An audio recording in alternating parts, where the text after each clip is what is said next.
Assalamu alaikum everyone. Afia Mazhar here. Today we will discuss about the level of biological organization.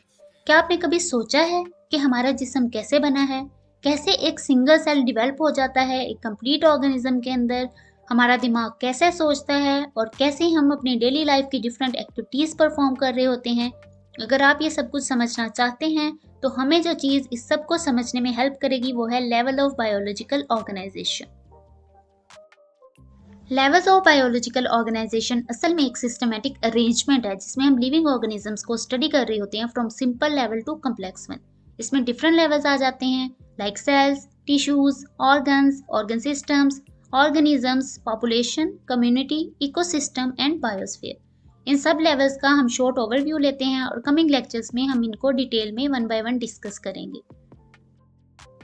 So the first and simple level is atom. Atoms are the basic units of matter. मादे का जो छोटे से छोटा जरा होता है उसको हम एटम कहते हैं। एटम के अंदर डिफरेंट सब एटॉमिक पार्टिकल्स होते हैं like neutron, electron and proton. Electron पर नेगेटिव चार्ज होता है, प्रोटॉन पर पॉजिटिव चार्ज होता है, जबकि न्यूट्रॉन पर कोई चार्ज नहीं होता। Next one is molecule. A molecule is a group of 2 or more atoms held together by attractive forces known as chemical bond। जब दो या दो से ज्यादा एटम्स आपस में मिलते हैं तो इनके मिलने से बनता है एक molecule. For example water molecule. Water molecule के अंदर 2 हाइड्रोजन एटम्स होते हैं और एक ऑक्सीजन का एटम होता है। इसी तरह ग्लूकोज की एग्जाम्पल लें तो इसके अंदर 6 एटम्स होते हैं कार्बन के और 6 एटम्स ही होते हैं ऑक्सीजन के, जबकि हाइड्रोजन के 12 एटम्स होते हैं। इन सारे एटम्स के मिलने से बनता है एक ग्लूकोज का molecule. Next one is organelles. Organelles वो स्पेशलाइज स्ट्रक्चर्स होते हैं जो सेल के अंदर कोई ना कोई स्पेसिफिक फंक्शन परफॉर्म कर रहे होते हैं। For example mitochondria. Mitochondria involve होता है in the formation of ATP. Golgi apparatus ये इन्वॉल्व होता है in the modification and shipment of proteins. Endoplasmic reticulum involve होता है in the formation of proteins and many other functions.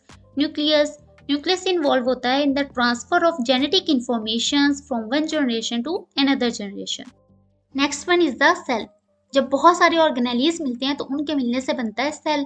अब cell क्या होता है? ये बेसिक बिल्डिंग ब्लॉक होता है ऑल लिविंग थिंग्स का। जिस तरह एक ईंट बेसिक यूनिट होती है किसी एक घर का, इसी तरह एक सेल जो होता है वो बेसिक यूनिट होता है किसी एक लिविंग थिंग का।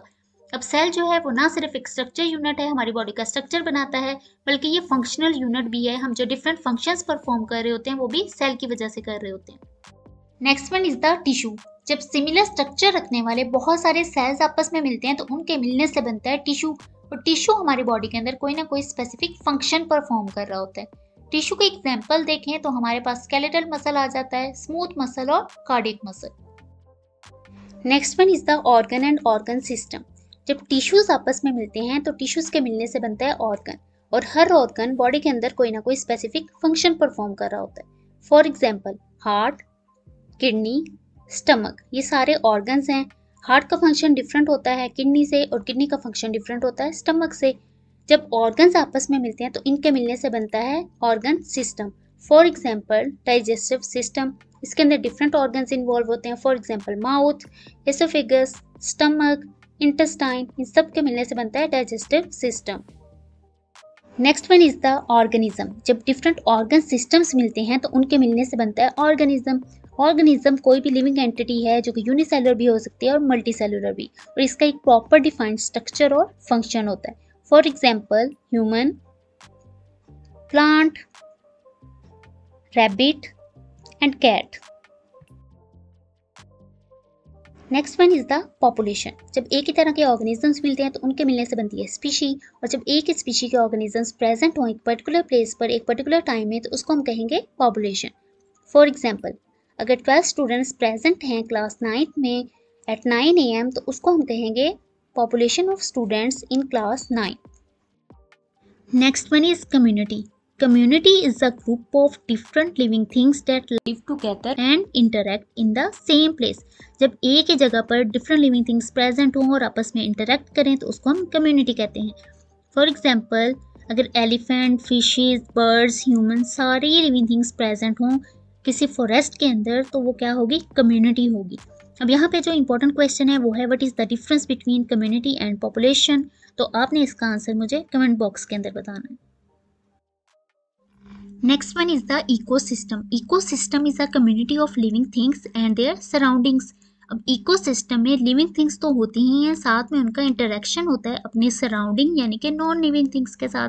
अब कौन सी ऐसी नॉन लिविंग थिंग्स होती हैं जिसके साथ लिविंग थिंग्स इंटरेक्ट करती हैं? एयर के साथ, वाटर के साथ एंड सॉइल के साथ, ताकि वो एक स्पेशल होम क्रिएट कर सकें जिसमें वो अपने सर्वाइवल के लिए एक दूसरे पे डिपेंड करते हैं और हर चीज़ को एक बैलेंस वे में लेकर चलते हैं।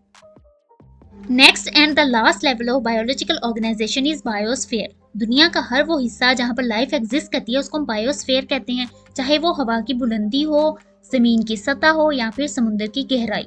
ठीक है, इसके जो हमारे पास बेस्ट एग्जाम्पल है वो है ज़मीन। ज़मीन पर बहुत सी जगहें ऐसी हैं जहाँ पर डिफरेंट लिविंग ऑर्गेनिज्म एग्जिस्ट करते हैं, तो ज़मीन हमारे पास बायोस्फीयर का एक पार्ट है।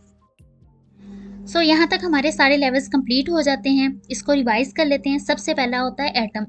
एटम्स के मिलने से बनता है मॉलिक्यूल, मॉलिक्यूल्स के मिलने से बनता है ऑर्गेनेली, ऑर्गेनेलीज के मिलने से बनता है सेल, सेल्स के मिलने से बनता है टिश्यू, टिश्यूज के मिलने से बनता है ऑर्गन, और ऑर्गन्स मिलते हैं तो बनता है ऑर्गन सिस्टम, ऑर्गन सिस्टम्स के मिलने से बनता है ऑर्गेनिज्म। और जब डिफरेंट ऑर्गेनिजम्स हों एक ही स्पीशी के और वो एक पर्टिकुलर प्लेस पे प्रेजेंट हो तो उससे बनती है पॉपुलेशन, और पॉपुलेशन के ऑर्गेनिजम्स प्रेजेंट हो पर्टिकुलर प्लेस पर तो उससे हमारे पास बनती है कम्युनिटी, और जब कम्युनिटी के ऑर्गेनिज्म प्रेजेंट हों और वो इंटरेक्ट करें अपनी सराउंडिंग यानी कि नॉन लिविंग थिंग्स के साथ तो हमारे पास बनता है इकोसिस्टम। जब सारे इकोसिस्टम प्रेजेंट हों पर्टिकुलर प्लेस पे यानी कि हर वो ज़मीन का हिस्सा जहाँ पर लाइफ एग्जिस्ट करती है तो उसको हम कहते हैं बायोस्फीयर। आई होप आपको आज का लेक्चर समझ आ गया होगा। अगर कोई चीज़ ना समझ आए तो आप पूछ सकते हैं। जहाँ रहें खुश रहें, तो हमें याद रखिएगा। अल्लाह हाफिज़।